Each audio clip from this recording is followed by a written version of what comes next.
Hello, welcome to today's lesson for Solve a Triangle. So, there's a kind of a phrase that's kind of common in math classes. It's being solve a triangle. And what that means is it wants you to get all of the angle measures and all the side lengths for the triangle. And so as you look at your assignments, it looks like there's 10 triangles to deal with, and you're trying to solve all of them, which means you're not just getting whatever variable is there, whether it's x or you're trying to get some angle measure. You're actually trying to get all of the measurements there. So there's a measurement over here, let's call it y, and this one is also not present, so let's just call it z. So you actually need to get 3 things on all of these, and you can kind of take your own path as you go through it, but yeah, you'll end up using trigonometry to get quite a bit of these.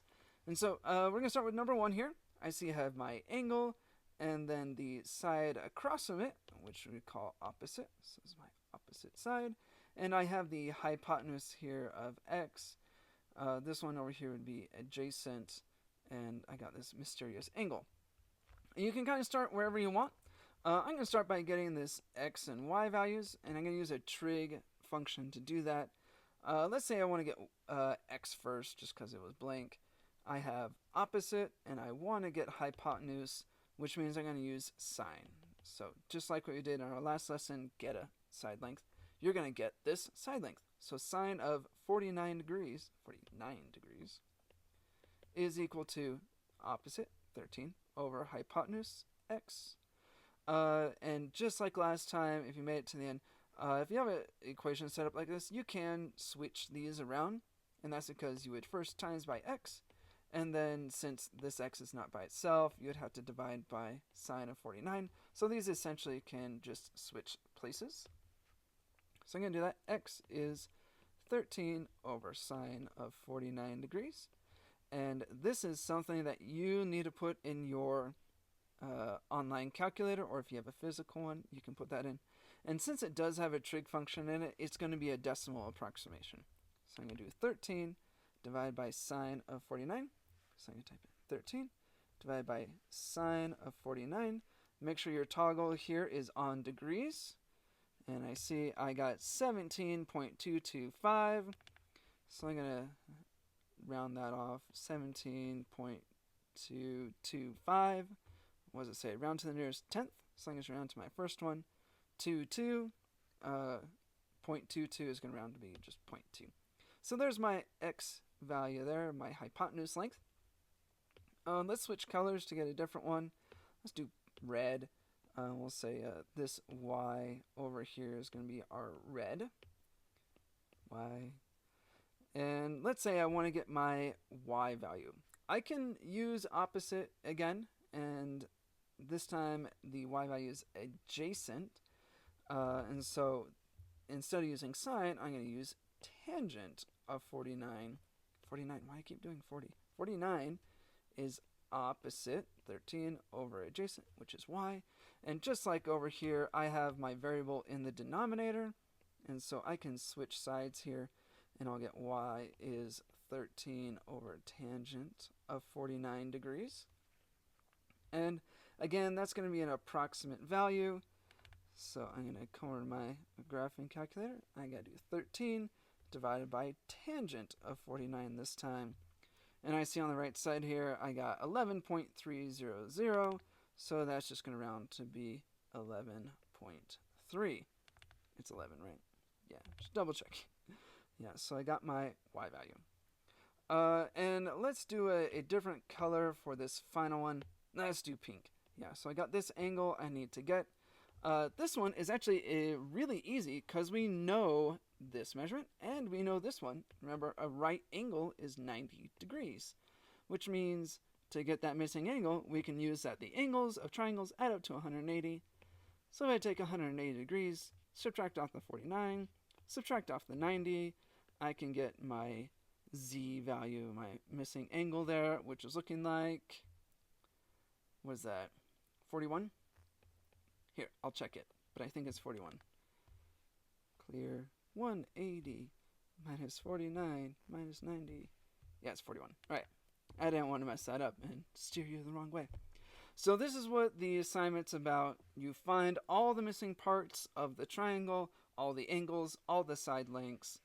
So you're going to end up getting 3 answers for each one of these. So you can kind of think of this as like almost like it's 30 problems, but it's really just telling you to find the missing stuff.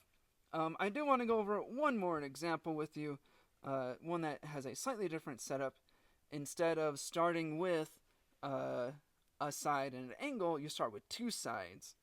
And this requires you to use your inverse trig functions to find a missing angle. But before I do that, let's go ahead and get this side length because we can. And conveniently enough, we do have 2 side lengths of our right triangle, and so we can use Pythagorean Theorem. Remember, it's a squared plus b squared equals c squared. This guy over here would be b or a. Let's call it a. And this side would be b, and our hypotenuse is c. So I can plug those numbers in and get my equation of x squared, a squared, plus b squared, 35 squared, is 46 squared.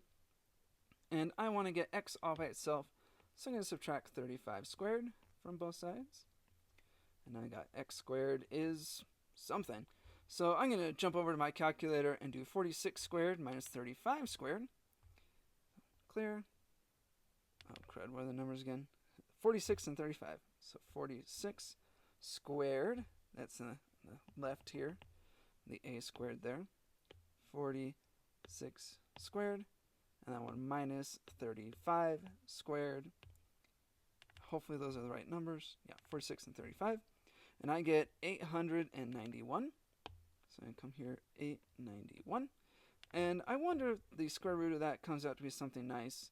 So I'm going to clear this and do square root of 891. Yep, 891.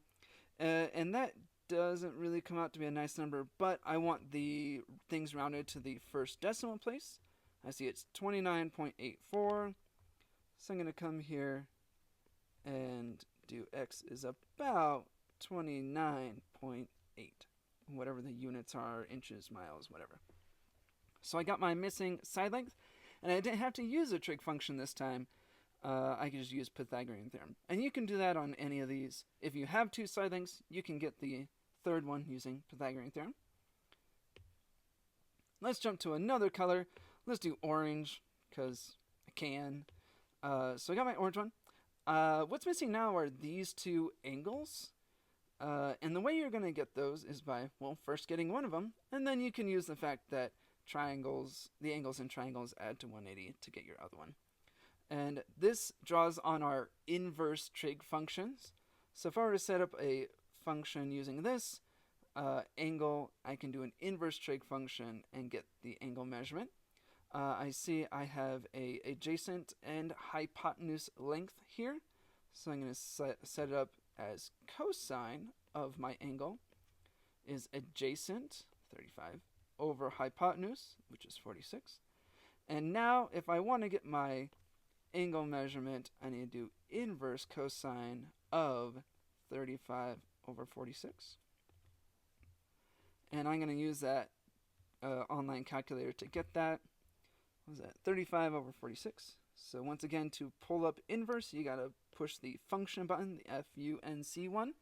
So I'm going to do inverse cosine, and go back to my numbers of 35 divided by 46.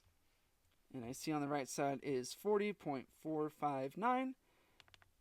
So that does round. 40 point, sorry, I forgot the number already. 459, so that's going to round to 0.5 degrees.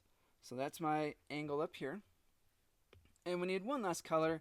Might as well finish up with hot pink again. I got this angle here. Let's just call it, I don't know, Y, because we already used X. And my Y angle is going to equal 180, and then minus the angles that I know. This one is 90. This one here is 40.5, so minus 90 minus 40.5. And I'm looking at Y is, I'll just type it in, 180 minus 90 minus 40.5, and I got 49.5. So equals 49.5 degrees here. So there we go. I got the 3 missing parts of the triangle. This time I had to get 2 angles and 1 side. And some of them you get 2 sides and then 1 angle, and some of them you get 1 side and 2 angles. It just depends on what you start with. So good luck practicing.